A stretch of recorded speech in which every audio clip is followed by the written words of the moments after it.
Do you know what was good, don't you, about, Gary Stretch is in Bulgaria, by the way. He's coming here in about a week, 10 days. So then me and him can sit down and do a really good podcast. There's lots of things that's got to come out, about certain things, about Gucci and lots of things, yeah? Lots of things about the other lot which I work with. There's lots of things, but they've got to come out. It's got to come out because it's driving me mad now, all this shit that comes out of people's mouths, you know what I mean? And as I say, and he was talking about Jimmy Tibbs. Jimmy Tibbs was his trainer. I think Jimmy Tibbs was his trainer and also his corner man.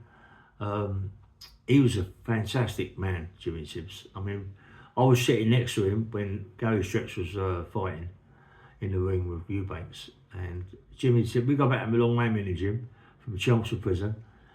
Jimmy Tibbs, mate, was a really, really hard man, very fast. I remember he used to go out in the yard and, to see him shadow boxing, very fit.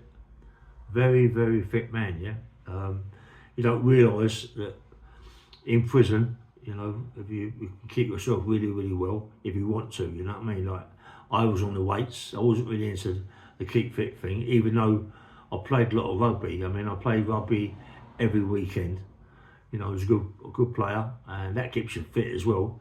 But I never done no cardio work in the gym. It's all weights.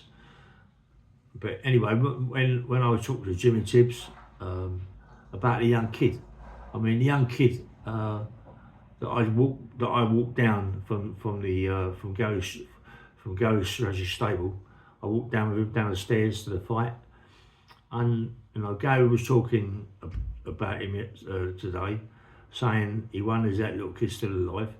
That little kid loved Gary Stretch, mate. He really, really did, and he had a terminal disease, I think it's called, and he didn't have long left yet.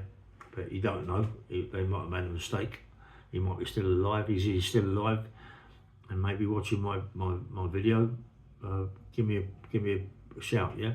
Because it was a long time ago, so you must be quite a big boy now, 16, 17, maybe a bit older than that, yeah. Yeah, but Gary was when I was with Jimmy Tibbs, yeah, and Jimmy Tibbs was there talking, and he said, Gary Stretch has just got to keep away from you, Banks.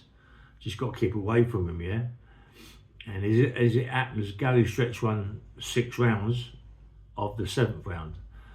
So Eubanks, he was saying to me, Gary Stretch, that Eubanks is such a powerful man, you know what I mean? Get in close to him, he can do lots of damage, And he said, look, I've had contact with him, but he could be a cruiserweight now. He said he's so big, he's so powerful, you know what I mean? And his body's ripped or anything like, But I can see that. I could see that when I was when we went to the weigh-in. That was the greatest part of it, mate. When I walked into the weigh-in, and I jumped up on the stage, and I see Jimmy Tibbs. And Jimmy Tibbs looks at me and, all right, mate. The old arms cuddled me, mate. Go back a long time, mate, Chelmsford prison.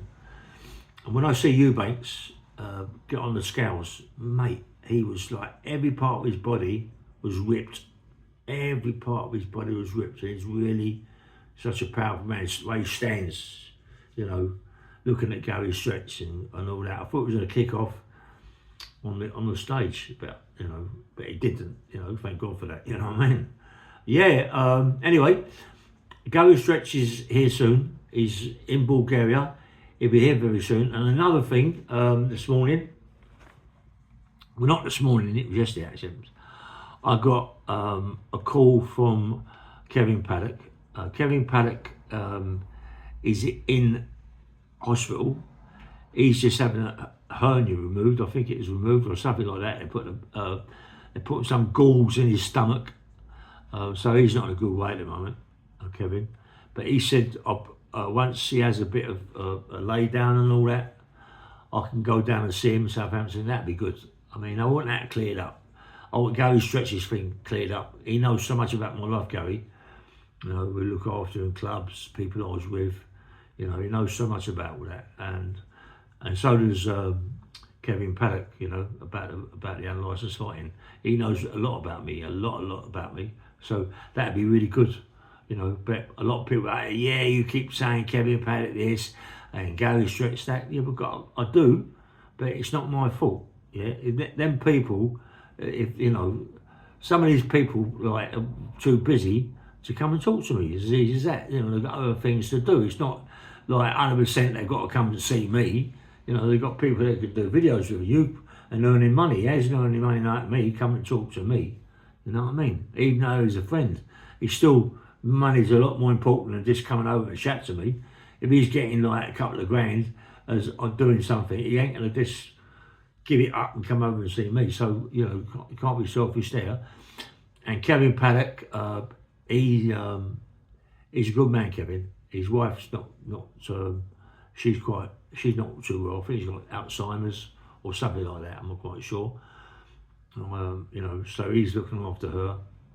You know, and you know, it's a good man. He said to me that all his life he's been a bad boy, going out drinking and all that clubbing after the fights. He said, and I'd come back home and she'd be with me. He said, well, so now it's my turn to look after her. What a good thing, that's a good way of thinking, you know what I mean? So he's looking after her.